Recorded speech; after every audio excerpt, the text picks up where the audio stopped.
kuuntelemaan podcastini Elämää tämän päivän jälkeen 10. jaksoa. 15. elokuuta 2024 ja olin taas matkalla kemoterapiaosastolla. Kuten aiemmin jo mainitsin, odotin muutaman päivän kärsivällisesti, että jokin sisälläni antaisi merkin ja vihjaisi, mikä olisi oikea päätös. Yhtäkkiä vain tiesin, että menisin uudelleen kemoterapiaan. Ja vaikka se ei millään tavalla sopinut suunnitelmiini, tunsin täysin varmasti, että juuri se oli oikea ratkaisu siinä hetkessä. Oli hyvin outoa mennä täsmälleen saman suunnitelman mukaan ja tehdä täysin sama hoito kuin edellisellä kerralla. Se, että kaikki oli tuttua, ei tuntunut tässä tilanteessa ollenkaan hyvältä tai oikealta. Pikemminkin toivoisin, ettei kukaan joutuisi tällaiselle matkalle ja vielä vähemmän kokemaan sen yhä uudelleen ja uudelleen. Olisin itsekin mieluusti jättänyt koko tulevan prosessin väliin. Olin yhä erittäin vahvasti keskittänyt kaikki ajatukseni pelkästään leikkaukseen. Ja nyt kun sitä ei ollutkaan heti tulossa, pettymys oli edelleen sanoin kuvaamaton.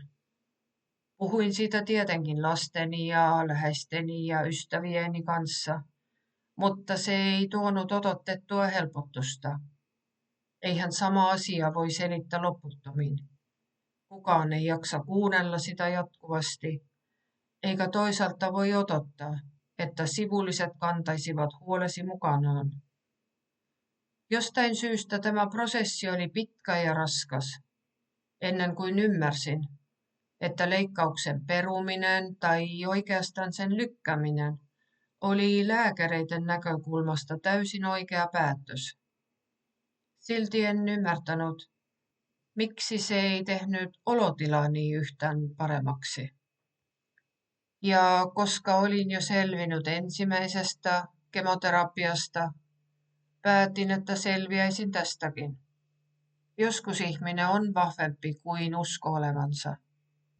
Lääkehoitoyksikössä oli aina hyvin rauhallinen ilmapiiri ja aivan ihanat sairaanhoitajat, jotka saivat jo ensimmäisestä hetkestä lähtien tuntemaan olonsa tervetulleeksi ja turvalliseksi. En ollenkaan tainnut aiemmin puhua tarkemmin lääkehoitoyksiköstä. Suuri osasto on jaettu pienempiin sektoreihin, joihin mahtui kerrallaan 6-7 potilasta. Jokaisessa tällaisessa sektorissa on pieni lasiseinäinen toimisto hoitajille, josta on jatkuva näköyhteys toimenpitealueelle. Jokaisessa sektorissa on yleensä paikalla 2 hoitajaa, tai ainakin omien hoitojeni aikana näin oli. Potilaille on erittäin mukavat suuret tuolit, joita voi säätää kaukosäätimellä itselleen sopivaksi. Koska toimenpite kestää useita tunteja, asetin käten ulottuville valmiiksi puhelimen, silmälasit, kuulokkeet, joskus vesipullon. Koko toimenpite alkoi aina pienellä kyselyllä, jonka jälkeen asetettiin kanyyli. Tällä kertaa ei onneksi tarvittu useita lämpöpakkauksia käten ympärillä. Ensimmäisenä tiputettiin jo entuudestaan tuttu Bevacizumab, josta en muistaakseni ollut saanut aiemminkaan mitään sivuvaikutuksia. Bevacizumab on syöpälääke, joka estää verisuonten kasvua kasvaimissa ja siten hidastaa niiden kehittymistä. Kun irinotekaani aloitettiin, olin hieman huolissaan, sillä tiesin, että ensimmäinen voimakas sivuvaikutus voisi ilmaantua jo toimenpiteen aikana. Kävi ilmi, ettei sitä jäätä odottamaan, koska se tulee joka tapauksessa. Siksi kaikille tätä lääkettä saaville potilaille annetaan hoiton aikana atropiinipiikki.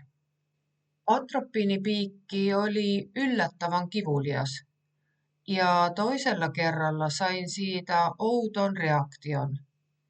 Aluksi tuli lievä huimaus, sitten tuli kuuma ja lopulta siinä kädessä, johon tippa oli asetettu, osa verisuonista muuttui violettiksi ja käsi tuntui tunnottomalta. Lääkänantoi keskeytettiin ja päivystävä lääkäri tuli tarkistamaan tilannetta. Kyseessä oli todennäköisesti lääkkeiden yhteisvaikutus, mutta lääkäri sanoi, että minut voitan silti päästä kotiin. Hän selitti varmuuden vuoksi, että jos kotona ilmenee jotain poikkeavaa tai käsi muuttuu todella kipeäksi, on mentävä päivystykseen. Onneksi mitään sellaista ei tapahtunut, eikä seuraavilla kerroilla ilmennyt allergista reaktiota. Irinotekaani on sytostaatti, jota käytetään pääasiassa kolorektaalisyövän hoitoon. Se toimii estämällä syöpäsolujen DNA:n monistumista ja hidastamalla niiden kasvua. Yksi irinotekaanin sivuvaikutuksista on hiustenlähtö, jolta olin ensimmäisen kemoterapian aikana säästynyt, koska silloin käytetyt lääkkeet eivät aiheuttaneet sitä. Vaikka hiustenlähtö oli väliaikainen, se saattoi kestää useita kuukausia, koska kemoterapiahoito oli pitkä.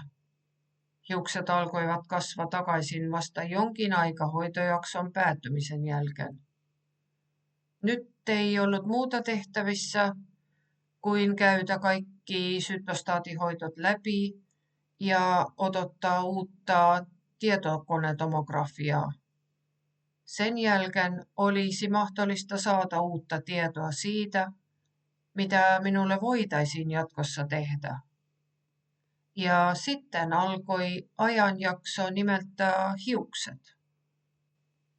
Tästä alkoi jälleen yksi täysin uusi vaihe elämässäni. Kun olin keskustellut tästä sekä hoitajan että lääkärin kanssa vastaanotolla, päätin, etten stressaisi tästä prosessista yhtään enempää kuin oli tarpeen. Totta kai ei ollut mukava tietää, että jossain vaiheessa minulla ei olisi enää omia hiuksia. Muutenhan näytin ulospäin täysin terveltä ja ajattelin, että kaljuus tekisi minusta heti sellaisen ihmisen, jonka kaikki tunnistaisivat vakavasti sairaksi. Myöhemmin kuitenkin huomasin, ettei minulle itselleni syntynyt tällaista tunnetta.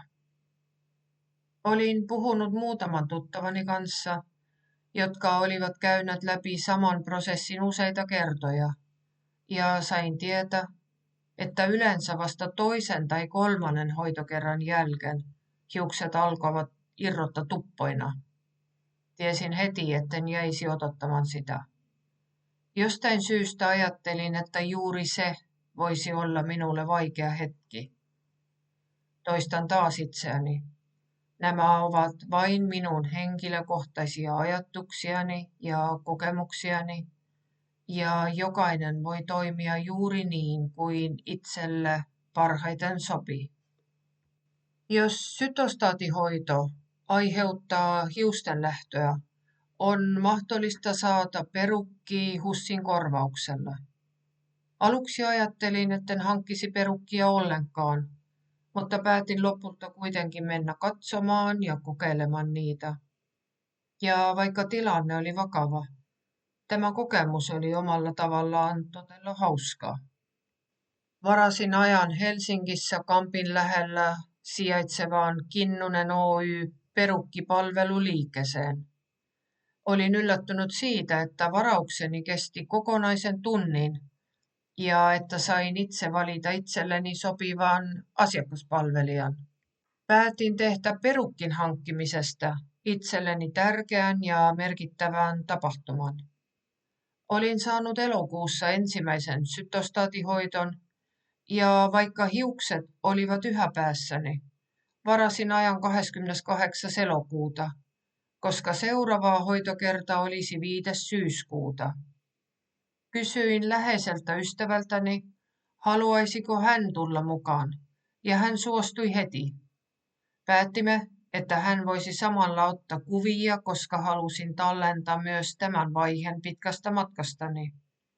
Ulkopuolisille tämä saattaa tuntua turhalta, mutta minä halusin ottaa kuvia ja jakaa niitä tarinani mukana. Olen alusta asti jakanut kokemuksiani sillä ajatuksella, että ehkä joku samassa tilanteessa oleva voisi saada siitä voimaa tai löytää uuden näkökulman, josta voisi olla apua mielellä. Sairauden fyysisen puolen emme valitettavasti voi itse paljoonkaan vaikuttaa. Vaikka usein sanotaan, että kaikki on kiinni ajattelutavasta, en usko, että pelkkä ajattelu tekee kenestäkään syöpäsairasta, eikä myöskään paranna sitä. Voin joskus keskustella tästä aiheesta lisää, mutta nyt palaan takaisin perunkin hankintaan. Saavuimme sovittuun aikaan paikalle, tai oikeastaan olimme paljon etuajassa, kuten minulle usein käy. Koska ennen minua ei ollut muita asiakkaita, asiakaspalvelija otti minut heti vastaan. En ollut koskaan aiemmin sovittanut perukkeja, joten kokemus oli todella mielenkiintoinen. Minulla oli vielä omat hiukset, joten en saanut täysin oikeaa vaikutelmaa, mutta halusin mahdollisimman paljon omaa tyyliäni ja leikkaustani muistuttavan perukkin.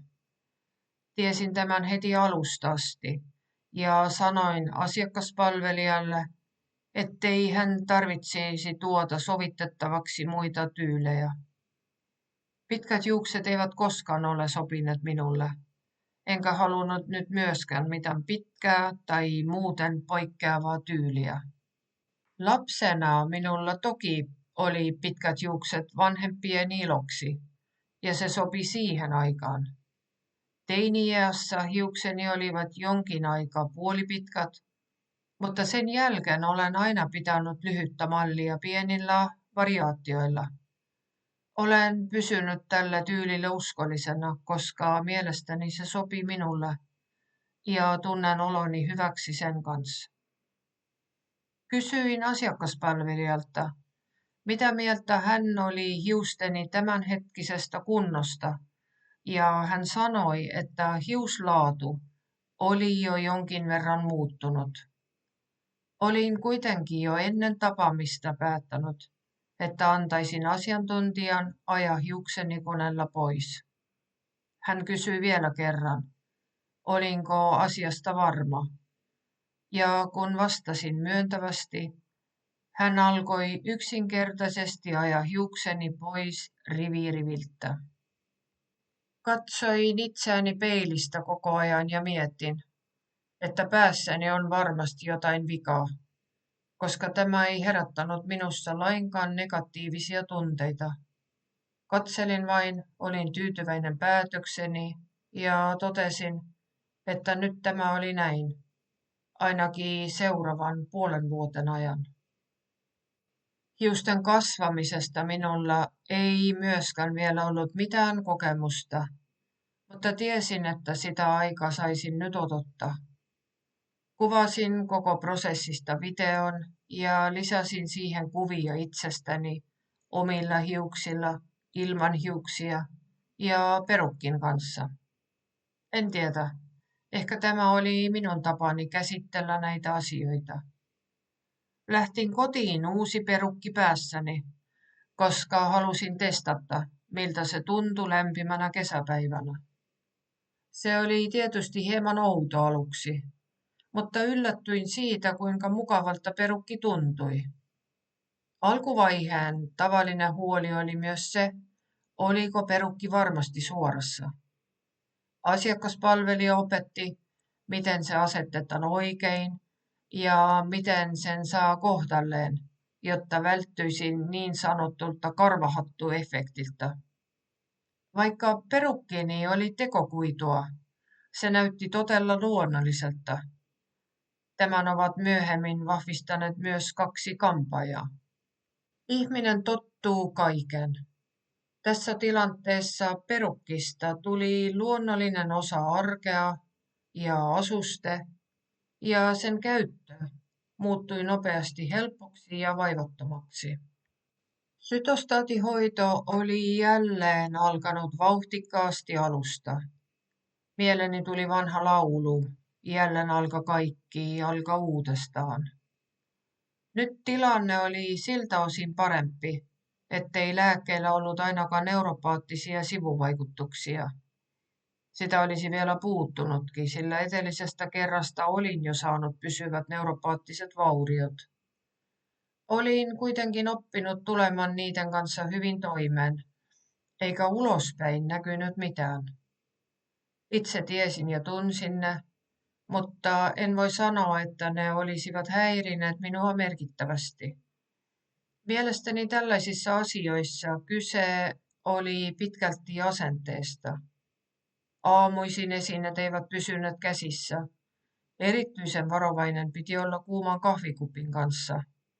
Jalat olivat tunnottomat ja nappien kiinnittäminen oli kokonainen projekti. Onneksi minulla ei ollut mitään kipuja, joten olisi ollut typeryyttä valittaa tällaisista pikkuasioista. 3. sytostaatihoidon jälkeen tehtiin joka kerta uusi tietokonetomografia, josta selvisi, miten hoito tehosi ja tarvitsiko sitä muuttaa. Onneksi leikkaussuunnitelmasta ei ollut selvästi lopullisesti luovuttu, ja lokakuusta tulikin yllättäen hyvin kiireinen ja tiivis kuukausi. Sytostaatihoitojen lisäksi kävin tietokonetomografiassa, magneettikuvauksessa ja ultraäänitutkimuksessa. Suureksi iloikseni onkologi kirjoitti niiden perusteella lähetteen uudestaan maksakirurgian yksikköön arviointia ja mahdollisia ratkaisua varten. Ultraäänilääkäri antoi jo tutkimuksen aikana toivoa siitä, että maksassa olevat etäpesäkkeet voitaisiin tuhota lämpökäsittelyn eli termoablaation avulla. Ainoa ongelma oli, että etäpesäkkeet sijaitsivat hyvin piilossa ja näkyivät vain syvän sisäänhengityksen aikana.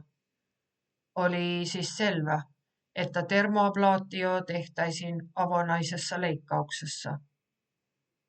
Lopullisen päätöksen tekisivät kuitenkin kirurgit, sillä ennen leikkausta pidettiin aina lääkäreiden ja asiantuntijoiden kokous, jossa etsittiin minulle paras mahdollinen ratkaisu. Sain ajan vastaanotolle ja suuntasin jälleen päiväkirurgian yksikköön maksakirurgin vastaanotolle. Itse asiassa pidin päiväkirurgian yksikköstä, jos niin voi sanoa. Otin juotavaa ja istuin ison mukavan nojatuolin odottamaan. Muitakin potilaita oli paikalla ja tällä kertaa vastaanotto oli järjestetty hieman epätavallisesti. Oli annettu usean tunnin aikaväli, jonka aikana lääkäri ottaisi minut vastaan. Se oli täysin ymmärrettävä, sillä kirurgi tuli viereisestä osastosta, eikä myös leikkaussalissa koskaan tietä aikatauluja minuutin tarkkuudella. Sain odottaa hetken, mutta koska olin siihen mennessä käynyt niin monissa tutkimuksissa ja vastaanottoilla, se tuntui aivan loogiselta osalta prosessia. Hetken kuluttua kuulin nimeni ja marssin lääkärin kanssa vastaanottohuoneeseen. Ensimmäisestä sekunnista lähtien minulle syntyi valtava luottamus kirurgia kohtaan ja olisin voinut kävellä suoran leikkaussalin, jos se vain olisi ollut mahdollista. Lääkäri selitti selkeästi, mitä seuraavan leikkauksen aikana tapahtuisi. Kun huolestuneena kysyin käynnissä olevasta sytostaatihoidosta, hän rauhoitteli minua ja kertoi, että Pevasitsumabi-lääke, jonka käytössä täytyy olla 6 viikon tauko ennen leikkausta, oli jo joka tapauksessa tauolla, eikä muilla lääkkeillä ollut merkitystä leikkauksen kannalta. Sanoin, että hyvä, jos leikkaus tehtaan avonaisessa toimenpidessä, koska silloin ainakin nukkuisin sen ajan. Lääkäri hymyili ja vastasi, että termoablaatio tehtaan aina nukutuksessa. No niin, jos sitä ajattelee loogisesti, eihän kukaan ala kuumenta sisäelimiä potilaan ollessa hereillä. Olin niin iloinen kaikesta kuulemastani, että aloin epäillä, oliko päässäni kaikki kunnossa.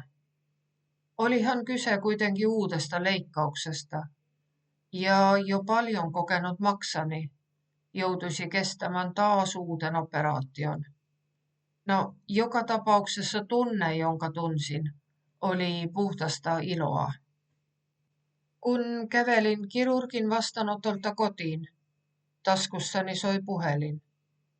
Aiemmin en yleensä vastannut tuntemattomiin tai salattuihin numeroihin, mutta viimeisen vuoden aikana olin alkanut vastata kaikkiin, sillä lääkärit ja hoitajat soittivat tällaisista numeroista.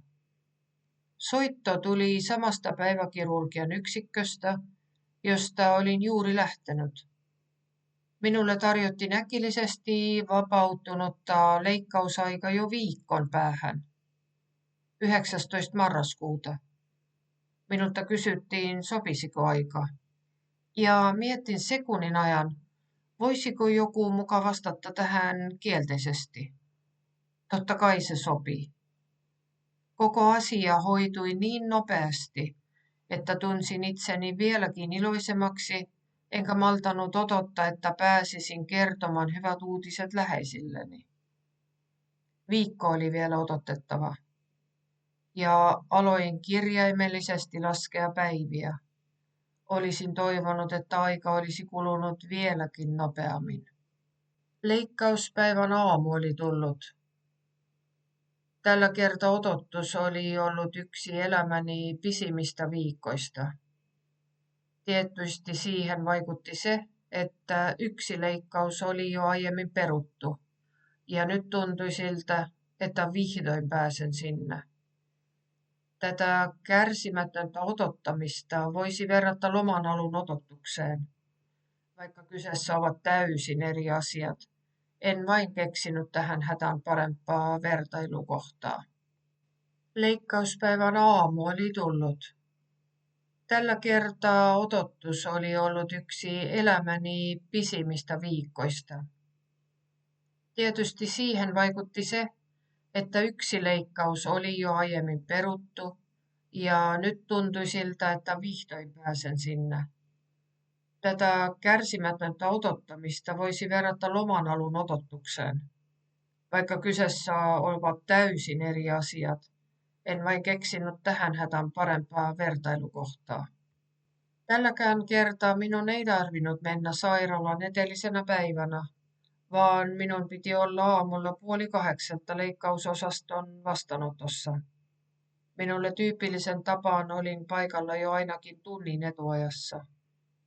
Tällä kertaa odotushuone oli täynnä ihmisiä, vanhempia ja nuorempia, ja kahdella potilaalla oli kyynärsauvat valmiina jo ennen leikkausta. Yhdellä potilaalla, joka oli saapunut paikalle, polvileikkaus oli jostain syystä peruttu viime hetkellä.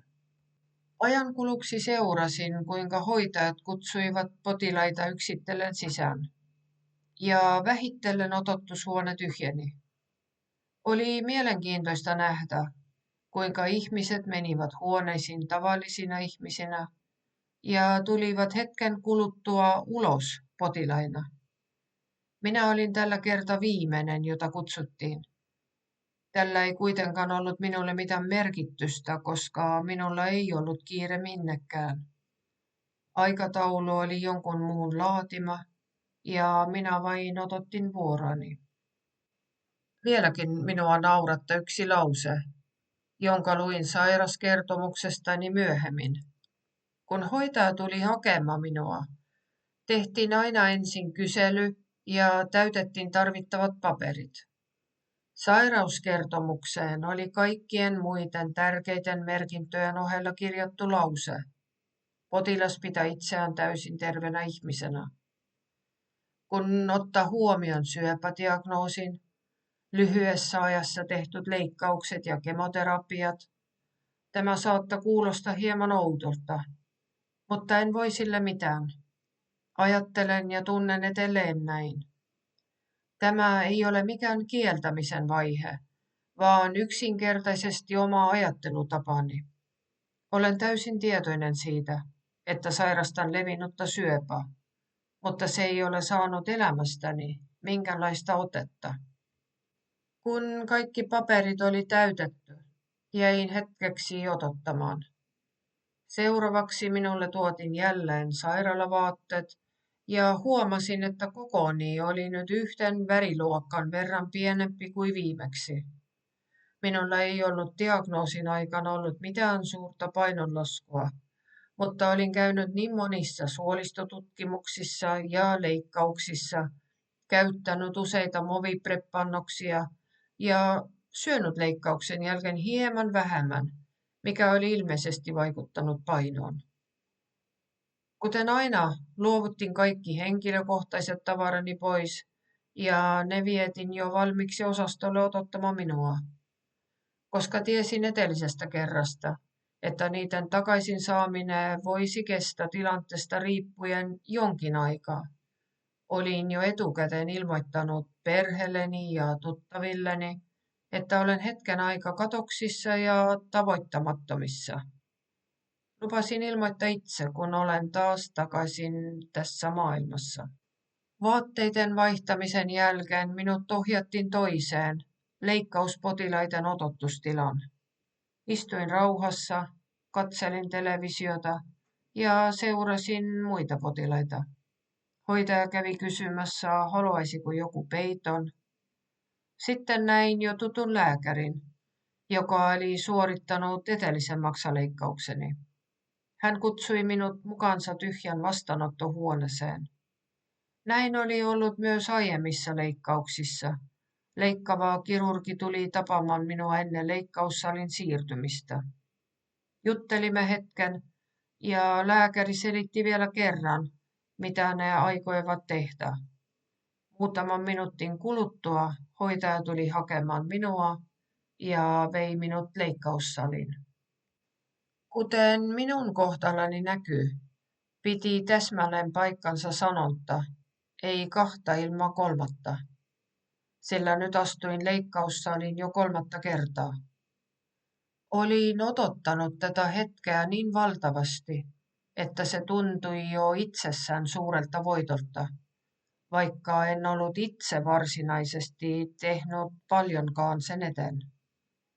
Tietysti kaiken sen, mikä oli minusta kiinni, kuten hoito-ohjeiden noudattaminen, olin tehnyt huolellisesti ja tunnollisesti. Lääkäreiden päätöksiin ja aikatauluihin en kuitenkaan voinut juuri vaikuttaa. Mutta nyt olin täällä, ja se oli tärkeintä. Kaikki muu sai odottaa. Istuin taas leikkauspöytällä ja useat hoitajat sekä anestesialääkäri ryhtyivät valmisteluihin. Kuten aina vastasin muutaman kysymykseen ja jouduin myös tällä kertaa omin sanoin kuvailemaan, minkä toimenpiteen olin saamassa. Tämä vaihe on ollut minusta aina hauska, kun saan vakavalla naamalla selittää asioita niin kuin olen itse ne ymmärtänyt. Henkilökunta oli kuten aina todella ystävällinen. Joka kerta minua on ihastuttanut se rauhallisuus ja levollisuus, joka leikkausvalmisteluihin liittyy. Potilas on tietenkin kaiken keskiössä, mutta oli mielenkiintoista seurata, miten jokainen tiimin jäsen tiesi tarkalleen, mitä ja milloin tehdä.